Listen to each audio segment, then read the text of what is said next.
షాప్‌లో చాలా చీరలు, బట్టలవి ట్రైల్ వేస్తూ ఉంటారు కదా! మరవి అమ్మవారికి పెట్టచ్చా అని అడుగుతున్నారు.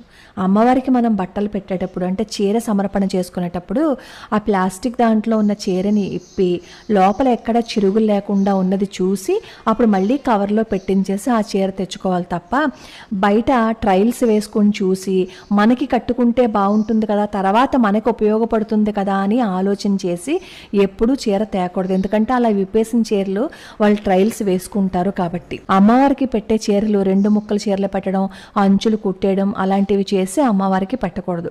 అలాగే చీర అమ్మవారికి సమర్పణ చేసేటప్పుడు కానీ, ముత్తైదుకి ఎవరికైనా సరే బొట్టు పెట్టి చీర ఇచ్చేటప్పుడు కానీ శారీ విత్ బ్లౌజులు వస్తున్నాయి కదా, అటాచ్ చేసి ఉంటుంది బ్లౌజు. అలా అటాచ్ చేసి ఉంటే మళ్ళీ సెపరేట్గా ఒక బ్లౌజ్ పీస్ తీసుకొచ్చి పైన పెట్టి అప్పుడు ఇవ్వాలి తప్ప అటాచ్ చేసి అందులోనే బ్లౌజ్ ఉంది కాబట్టి దాన్ని కట్ చేయకుండా ఎప్పుడూ అలా చీర పెట్టకూడదు.